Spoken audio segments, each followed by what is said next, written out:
মাদ্রাসায় যে বলাৎকার হচ্ছে, যে নোংরামিগুলা হচ্ছে, তাহলে তো মাদ্রাসা সবার আগে ভেঙে ফেলা উচিত। আমি মাদ্রাসা বুঝি না, আমি মসজিদ বুঝি না, আমি মুসলিম বুঝি না, আমি বুঝি ন্যায়। তারা তো মোল্লার যে বেশটা ধারণ করছে, হৃদয়ে তো সে মোল্লাগিরি ধারণ করতে পারে নাই। একবার কারবালা হয়েছে, বাংলাদেশের মাটিতে আরেকবার কারবালা কইরা দেখাবো। অন্যায় যে করবে সেই অন্যায় হাত ভেঙে ফেলা হবে। প্রধান উপদেষ্টা ডক্টর ইউনূস আছেন, সমন্বয়কারী ছাত্র যারা 12 জন উপদেষ্টা আছেন, যারা বর্তমানে তত্ত্বাবধায়ক সরকারের দায়িত্বে আছেন, এবং শুধু তারা না, যারা বুদ্ধিজীবী আছেন, বিভিন্ন সেক্টর, হতে পারে সাংবাদিক, হতে পারে পুলিশ, হতে পারে সেনাবাহিনী, যারা ন্যায়কে দেশে প্রতিষ্ঠিত করতে চান, যারা দেশে ন্যায় প্রতিষ্ঠা করতে চান, বারবার অন্যায় হচ্ছে, তারা অন্যায় দেখে কেন নীরব? আমি মাদ্রাসা বুঝি না, আমি মসজিদ বুঝি না, আমি সনাতনী বুঝি না, আমি মুসলিম বুঝি না, আমি বুঝি ন্যায়। অন্যায় যে করবে সেই অন্যায় হাত ভেঙে ফেলা হবে।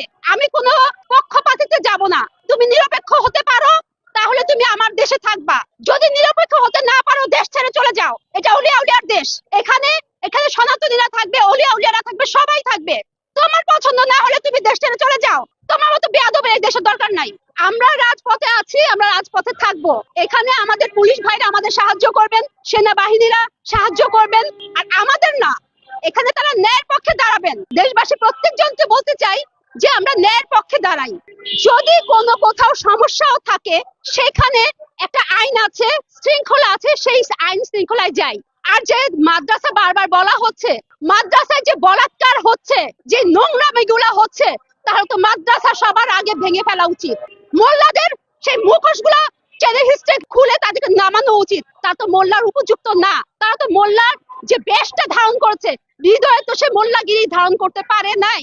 সে যদি ধারণ করতে পারতো, তাহলে একজন মহিলার কাপড় নিয়ে টানার চেষ্টা কিভাবে করে? এখানে কেন মাজার ভাঙা হবে? এটা বৈষম্যের দেশ না। আমরা বৈষম্যের বিরুদ্ধে এতদিন আন্দোলন করেছি, তাহলে এখন আবার কেন বৈষম্যের সৃষ্টি হচ্ছে? যে যার মতো ভালো থাকবে, সে তার মতো থাকবে, যার যেটা ভালো লাগে তার সেটা সেই করবে। ওরা জঙ্গিবাদের দোষ, ওরা জঙ্গি। যে জঙ্গি কাছে 2001 সালে দেশের জায়গায় জায়গায় বোমা হামলা করতে পারে, ওরা জঙ্গি। আমরা শান্তিপ্রিয় মানুষ, আমরা শান্তিকামী মানুষ।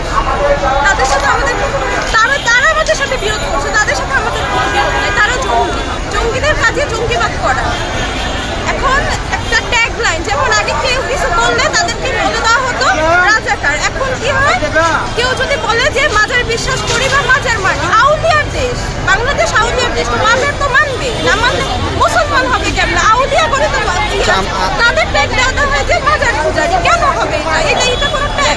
আমরা প্রয়োজন আমাদের জীবন দেব। একবার কারবালা হয়েছে, বাংলাদেশের মাটিতে আরেকবার কারবালা কইরা দেখাবো। নিজের জীবন দেব, তারপরে মাজার রক্ষা করবো। দ্বিতীয়ত, আমরা প্রশাসনের দৃষ্টি আকর্ষণ করতেছি। প্রশাসন যদি আমাদেরকে সাপোর্ট না করে, আমরা যদি একবার আইন নিজের হাতে তুলে নেই, আপনাদের ক্ষমতা নেই আমাদেরকে আটকানোর।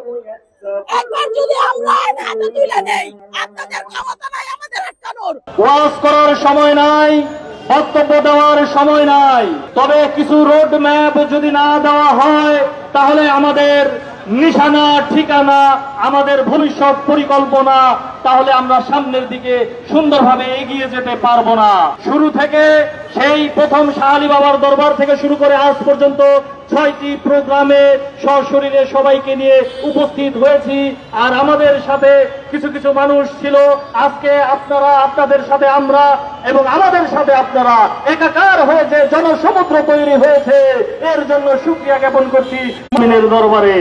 আপনারা জানেন, যেভাবে মাজার ভাঙচুর করা হচ্ছে, যেভাবে ওলি আল্লাহদের দরবারে অগ্নিসংযোগ করা হচ্ছে, উস্কানি দিচ্ছে ধর্মান্ধ উগ্রপন্থী জঙ্গি, যাদের কোনো দলের রাজনৈতিক পরিচয় নাই, যাদের কোনো দলগত পরিচয় নাই, তাদের একটা পরিচয়, তারা উগ্রপন্থী, তারা জঙ্গি।